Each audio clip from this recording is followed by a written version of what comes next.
Қайырлы күн баршаңызға. Сіздермен бірге мен дәрігер Маратбековна. Бүгінгі біздің айтатын тақырыбымыз ол жүктілік тесті положительно шықты. Бұған сенуге болады ма? Оны нақты анықтау үшін тапсыратын анализдер бар ма? Осы жайлы болады. Ең алдымен мен каналыма тіркеліп қойыңыз. Алдағы уақытта сіздер үшін керемет ақпараттармен бөлісетін боламын. Ең бірінші, әйелдерде итеккір циклында задержка болған кезде олар тест на беременность жасап көреді. Біреулерде положительно шығып жатады, ал біреулерде отрицательно шығады. Бірақ бұл екі әйелде де уақыт өте келе жүктіліктің дамып жатқандығы болуы мүмкін. Ең бірінші тест неге положительно шығады? Әйелдерде итеккір циклының біреулерде ортасында, соңына қарай овуляция процесі жүруі мүмкін. Овуляция бұл әйел адамның яйчнигында бірнеше фолликулалар дамып жатады. Оның ортасында яйцеклетка болады.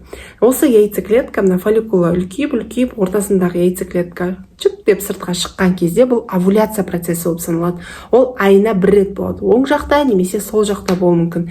Кей жағдайда ғана бір яйчниктан оң жақтағы екі яйцеклетка шығуы мүмкін, немесе оң жақтағы, сол жақтағы яйчниктардан екі яйцеклетка шығуы мүмкін. Осы кезде егіз балалардың ұрықтануы жүріп жатады. Осы овуляция процесі жүргеннен кейін сырттан дәл осы уақытта сперматозоид келетін болса, екеуі қосылғанда ұрықтану процесі жүреді. Дәл осы кезеңнен бастап хорионогонадотропин человека, яғни ХГЧ гормоны жоғарылай бастайды. ХГЧ гормоны 25-тен жоғарылаған кезде обычный барлығы аптекадан сатып алатын 100 теңгелік, 150 теңгелік ең арзан тест бар, тестті анықтайтын. Сыртын оқысаңыздар ХГЧ деп жазылып тұрады. Тесттің өзінде осы тестті егерде ұрық дамып жатқан кезде ХГЧ деңгейі 25-тен жоғары болса, тест бірінші линиясы анық, екіншісі өте нәзік, екінші линия шығуы мүмкін. И кейін ертең не жасап көретін болса, мысалы үшін немесе арасына 2 күн салып жасайтын болса, бірінші линия анық, екіншісі сәл көзге көріне бастайды. И осылай уақыт өте келе ХГЧ гормоны жоғарылауына байланысты тестте нақты анық көрсете бастайды. Ал егер де сіз 2-3 күн бойы күткіңіз келмесе, онда барып лабораторияда ХГЧ гормонын тапсырып көрсеңіз болады. ХГЧ гормоны нормада барлық әйелдерде 0 мен 5-тің арасында кездесуі мүмкін. Бұл қалыпты жағдай. Егер де сіздер результатта осы аралықта шығатын болса, онда жүктілік пока жоқ деген сөз. Ал егер де сіз анализ тапсырып көрдіңіз ХГЧ, 20, 25, 30, әркімде әртүрлі шығуы мүмкін, 150 шығуы мүмкін, мысалы үшін. И арасына 3 күн салыңыз. Мысалы, понедельник тапсырдыңыз, вторник, среда, четверг қалдырып, пятница күні тағы тапсырып көріңіз. Осы пятница күні шыққан результатпен салыстырамыз. Еселеп, ХГЧ деген гормон жоғарылаған ба? Егер де жоғарылаған болса, онда оны дамып жатқан жүктілік дейміз. Яғни сізде жүктілік процесі болып жатыр, дамып жатыр деген сөз. Көбіне әйелдер тест көреді да, положительный екен. Сразу УЗИге жүгіреді. Бірақ УЗИге барса, өкінішке орай, УЗИстар сіздерге қуантатындай жаңалық айтпауы мүмкін. Мен білмеймін, жатырда дамып жатқан ұрықты көріп тұрған жоқпын. Немесе под вопросом внематочная беременность деп қойып беруі мүмкін. Себебі ұрықтану процесі жүргеннен кейін ол трубада жүреді. Сперматозоид пен яйцеклетканың кездесуі жатырдың трубасында жүреді. Екеуі қосылып ұрықтану процесі жүргесін ақырында олар маткаға қарай жылжиды, жатырға қарай. Жатырдың қабырғасына келіп орналасқан кезде УЗИ арқылы көре аламыз. Ал оған дейін ол еш жерден көрінбеуі мүмкін. Бірақ әйел адамдар олар симптомға мән беру керек. Мен айттым жаңа, оң жақта немесе сол жақта овуляция процесі жүреді, және ұрықтану процесі жүреді трубада. Әйел адам бақылау керек. Оң жақта немесе сол жақта күннен күнге ұлғайып жатқан боль бар ма, жоқ па, соған мән беру керек. Бұл беременностің белгілері шығар, осылай ауру керек шығар деп шыдап жүруге болмайды.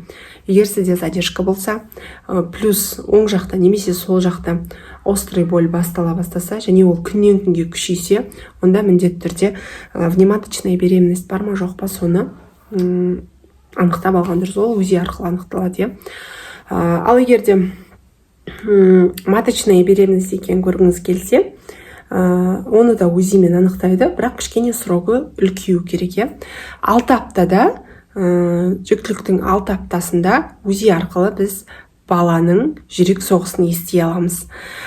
Себебі дәл осы кезде баланың жүрегі нақты іске қосылып, тук деген жүрек соғысы басталады.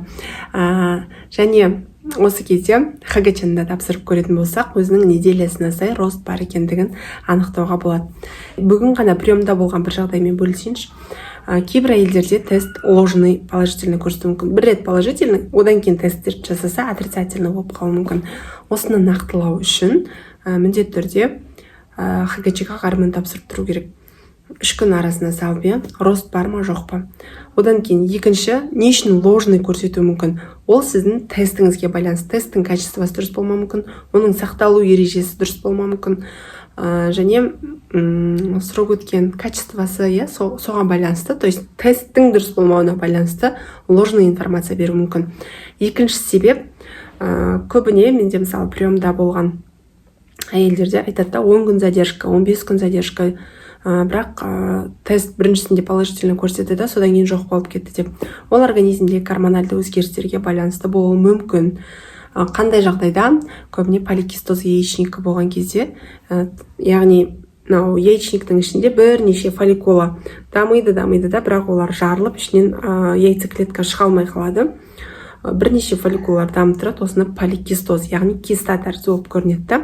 Оны поликистоз яичника дейміз. Ол гормональды өзгеріс туындатады әйелдің ағзасында, сондықтан етек циклында да бұзылыстарға алып келеді. Жалпы бүгінгі айтатын тақырып осы. Егер де жүктілікке байланысты, жүктілік кезінде тапсыратын гормондарға байланысты нақтылау үшін қандай да бір сұрақтарыңыз болса, консультацияға жазылсаңыздар болады. Сіздермен бірге болған мен дәрігер Маратбековна. Каналға міндетті түрде подписка жасап алыңыз. Сау болыңыздар.